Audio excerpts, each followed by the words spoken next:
Mestres do Universo. A versão live action do popular desenho He-Man estreava no ano de 1987, mas ao contrário do que todo mundo pensou, o filme foi um verdadeiro fracasso. Mas afinal de contas, esse filme realmente é ruim? É isso que nós vamos falar hoje aqui no nosso Caixa das Eras. Então, fica por aí!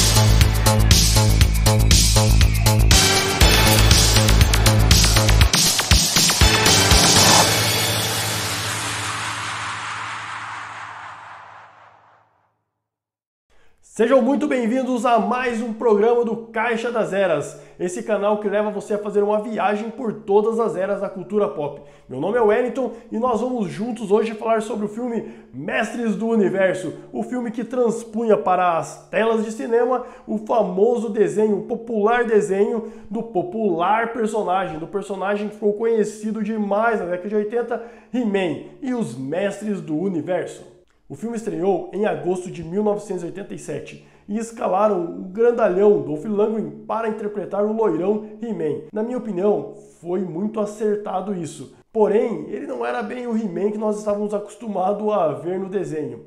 E, para interpretar o esqueleto, eles escalaram o ator Frank Langella, conhecido por fazer diversos filmes aí como vilão, né? O cara ficou conhecido aí na década de 80 como um vilão, marcado como vilão aí, e realmente ele encarna muito bem aqui o esqueleto, apesar de toda a maquiagem. Mas o filme, ao contrário do que todo mundo esperava, foi um tremendo fracasso. Eles investiram 22 milhões na produção e arrecadaram apenas míseros 17 milhões em todo o mundo, o que sacramentou, realmente enterrou mesmo a ideia de fazer qualquer outra continuação. E a história do filme traz uma coisa muito legal, que eu acredito que muita gente talvez até quisesse fazer.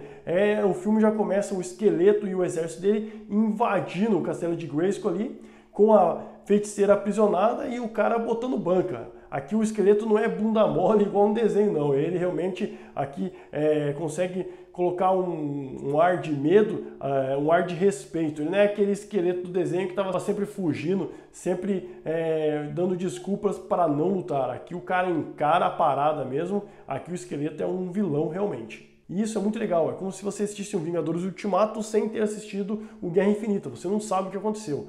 A história ali dá a entender que o esqueleto ripou a galera, arrebentou com todo mundo em Eterna e finalmente ele tinha tomado o trono ali, sobrou só o He-Man, o Mentor e a Teela. E aí, durante o filme a gente descobre como ele conseguiu invadir Eterna. Existe um carinha chamado Gwildor, que aqui toma os lugares do Gorpo, que eu particularmente gostaria muito de ter visto no filme, mas não tá lá, né? Provavelmente por falta de recursos, né? Aí tem o Gwildor, que criou uma chave lá, que parece um sintetizador e toca uns sons legais assim, e com essa chave o esqueleto conseguiu invadir direto Eterna, lá dentro, né, de Eterna ele conseguiu arrebentar todo mundo e tomou o poder. Só que eles querem o Gwildor para que ele não faça outra chave dessa, afinal de contas ele é de uma raça de criadores de tecnologias. Mas aí o He-Man, a Teela, o Mentor, conseguem ali numa batalha salvar por um acaso esse personagem. E ele leva eles até a casa dele lá onde ele tem um outro protótipo dessa chave. Aí na confusão eles até tentam salvar a feiticeira, não dá certo, e ele começa a bater ali nas teclas para que eles sejam transportados para outro lugar. E aí de repente eles são transportados para outro lugar do universo, que é nada mais nada menos do que a Terra.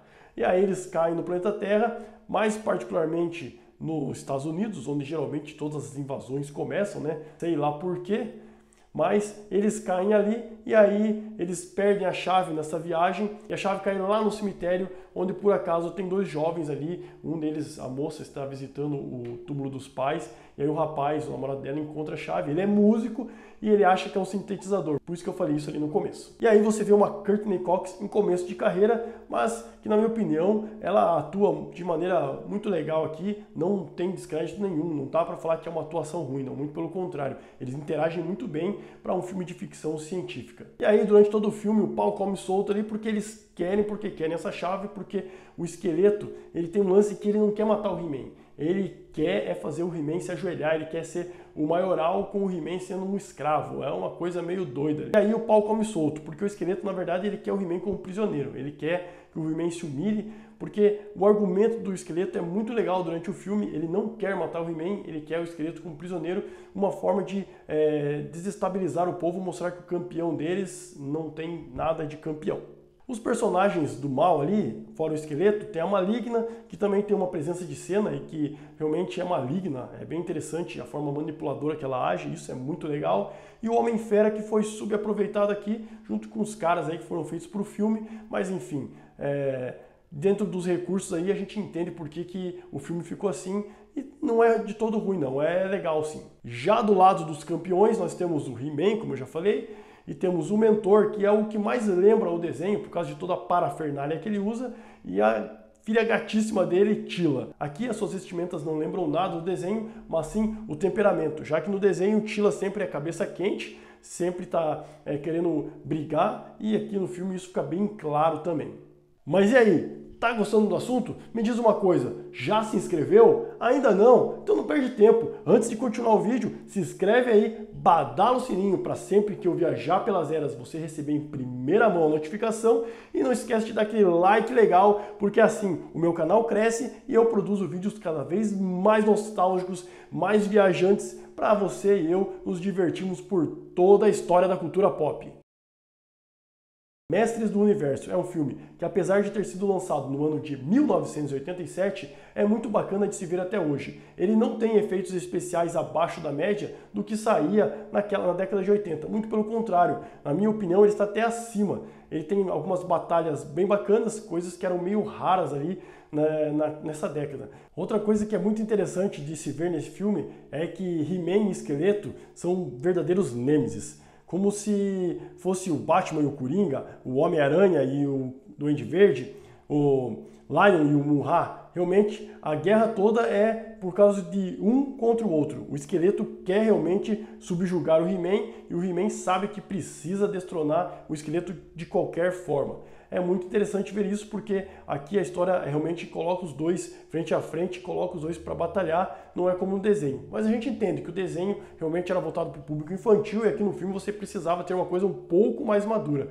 E isso é muito legal, é um ponto muito positivo aqui no filme, é muito bacana ver essa questão do conflito entre os dois. Outra curiosidade é que esse filme tem uma cena pós-crédito, coisa rara ali na década de 80, mas a gente via que a intenção deles era dar uma continuidade a esse filme. Afinal de contas, o esqueletão aparece ali em poucos segundos dizendo "eu voltarei". Tava claro que realmente eles acharam que o filme ia fazer sucesso e eles iam poder fazer alguma continuação. Mas então, Wellington, afinal de contas, por que o filme fracassou? Bom, vamos lá. Primeiramente, o filme foi vendido como uma versão live action do desenho. E nós estávamos acostumados a ver Eterna e todos os seus seres míticos ali, todos os seus seres fantásticos. Era um universo inexplorado. Ter um filme do He-Man se passando na nossa Terra não era uma coisa tão legal assim. Até porque nós já tínhamos outros filmes com essa história. Então isso tirou um pouco do charme do filme que todo mundo esperava que as aventuras seriam eternas. Apesar da premissa bacana, do esqueleto dominando tudo, dava para ver que muito era literalmente chupado de outros filmes. Os próprios soldados do esqueleto parecem troopers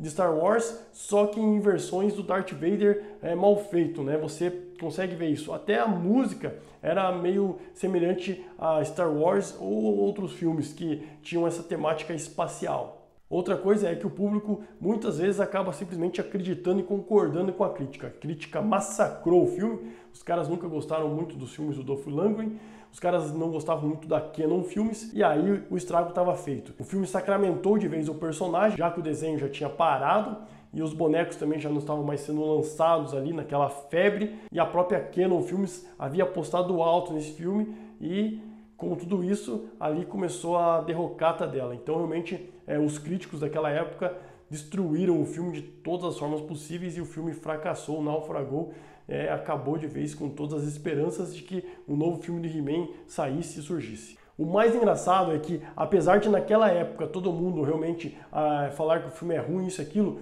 hoje ele é considerado um verdadeiro cult. A galera realmente cultua esse filme de uma maneira extraordinária. seja por nostalgia ou seja por eles verem a ideia, conseguirem entender a visão do diretor e todas as limitações que existiam na época.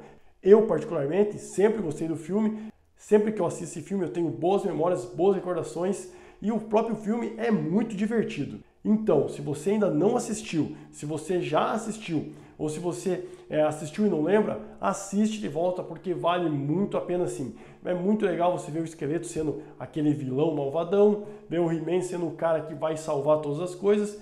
E por mais que, como eu disse, se passou na Terra e não em Eternia, e claro, isso muito por falta de recursos financeiros de criar todo aquele cenário, o filme é legal sim, mesmo dentro do cenário do mundo. Infelizmente, por causa do fracasso, nós nunca veremos uma continuação, que seria legal sim ver uma continuação desses personagens ali em outra batalha. Seria legal, mas infelizmente não aconteceu. Eu vejo um ponto positivo também, que outros desenhos, como o próprio Thundercats, sempre foram especulados, mas nunca foram levados para a tela live action. O He-Man, ao menos, eles tiveram essa iniciativa, não foi tudo o que nós esperávamos, mas de qualquer forma foi algo que nós recebemos, ver um filme do He-Man. Como eu disse, o filme não é ruim, o filme é mal interpretado e a crítica massacrou o filme ali e isso simplesmente acabou com todas as chances dele. As pessoas não foram nos cinemas assistir, provavelmente ele também não foi lançado em muitas salas e eu não consigo entender como que ele fez tão pouca bilheteria, já que o desenho era um sucesso no mundo inteiro. Provavelmente porque o desenho já tinha parado de passar em muitos lugares, o hype já havia diminuído muito, eles demoraram para lançar esse filme e aí aconteceu tudo isso. O filme, na verdade, era para ser talvez algo para impulsionar a venda de novos brinquedos e, quem sabe, novos episódios de desenho. O efeito foi totalmente o contrário.